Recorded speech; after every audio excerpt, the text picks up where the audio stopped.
In this video, I'm going to be going over the best gaming PC for $600 in the month of October 2019. This gaming PC can easily play all games with at least high settings and 1080p with 60 plus FPS, although most games that are well optimized for PC gaming are going to be able to be played with ultra settings at 1080p with playable frame rates. So definitely a good bang for your buck. Before we get started though, all the parts can be found listed and linked in the description, and if you want to read a full guide of this build, I'm going to have it on my website. You can find that link down below in the description as well. So with that being said, let's get started. For the CPU, I chose the AMD Ryzen 3 2200G. This is a 3.5 GHz quad-core processor, so it is awesome because number one, it has a really good integrated graphics chip. We're not going to be using it, but that is a nice feature. Further though, it does have it has 4 cores, so basically that means that it's going to be compatible with all the newest AAA titles, and unlike some Pentium CPUs or Intel offerings, this CPU has 4 physical cores, not 2 cores and 4 threads, which is common at this price point. So you're getting a quad-core CPU for less than $100, which is pretty awesome.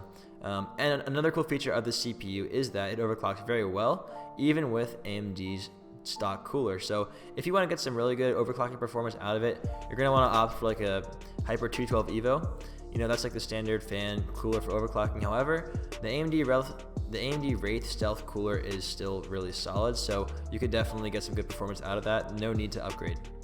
Now for the motherboard, I went for a micro ATX board. I think they have a good bang for your buck, a lot of good value, which is what I was going after on a $600 budget. I went for the MSI B450M Pro VDH Plus.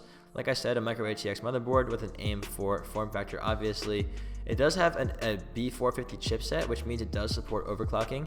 This is basically the second generation of the B350 chipset, which AMD released with their new motherboards to be compatible with the latest processors, the second generation Ryzen 3 line, which is the 2200G. So this chipset is made for the Ryzen 3 2200G.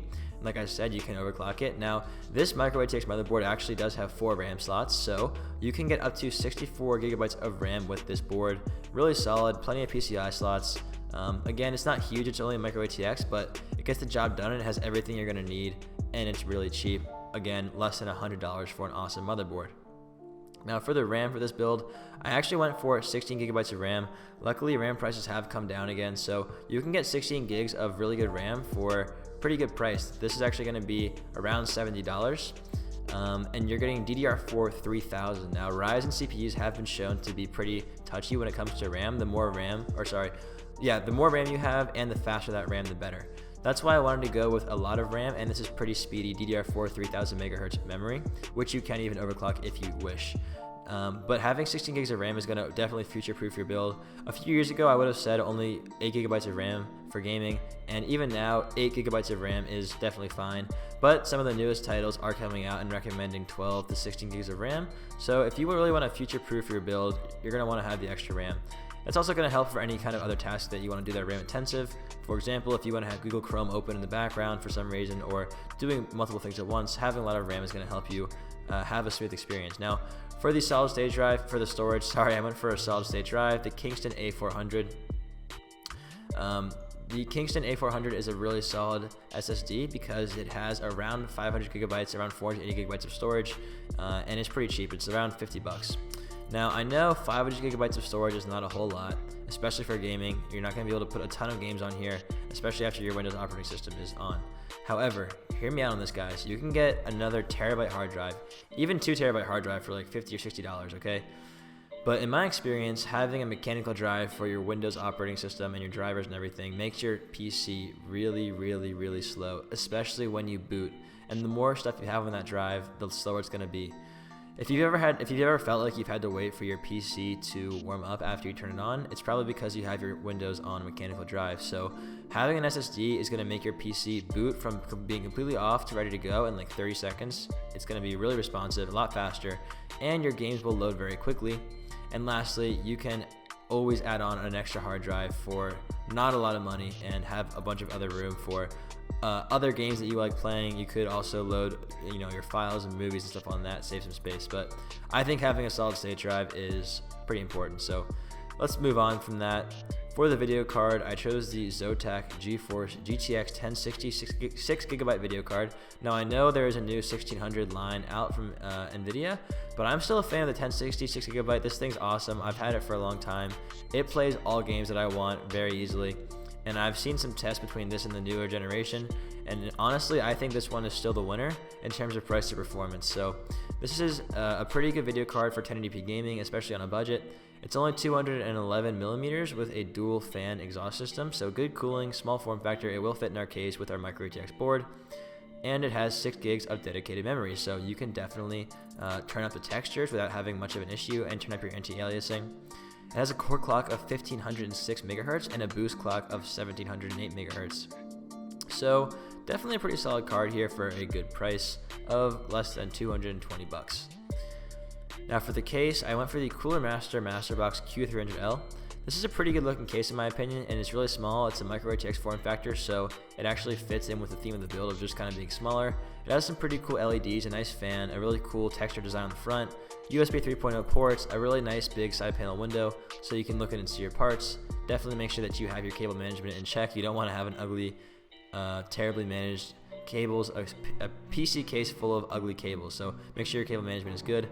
I have a cable management guide actually on my site if you're interested. I'll link to that in the description below as well. But anyway, this thing has 4 full height expansion slots, a maximum video card length of 360 millimeters, so definitely can support our video card. It actually has USB 3.2 Type A on the front panel, and it has an acrylic side panel window like I said. So overall, really attractive case for less than 50 bucks, and it looks pretty cool. Gets the job done. It has good airflow and easy cable management, so overall it's a winner.